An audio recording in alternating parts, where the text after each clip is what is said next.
বেলা 2:45টার দিকে ঢাকা বিশ্ববিদ্যালয় কেন্দ্রীয় গ্রন্থাগারের সামনে থেকে মিছিল করে নীলক্ষেত সায়েন্স ল্যাবরেটরি ও বাটা সিগন্যাল মোড় ঘুরে শাহবাগে গিয়ে সেখানে তারা 1 ঘন্টা অবরোধ কর্মসূচি পালন করেন।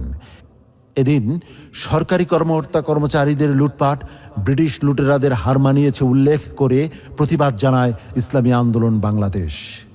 এদিন এক বিবৃতিতে সরকারি চাকরিতে অযৌক্তিক ও বৈষম্যমূলক কোটা পদ্ধতি পুনর্বহালের প্রতিবাদে সাধারণ শিক্ষার্থীদের আন্দোলনে সংহতি প্রকাশ করে ইসলামী ছাত্র আন্দোলন বাংলাদেশ। এদিন থেকে পুরো বরিশালে একযোগে আন্দোলন শুরু হয়।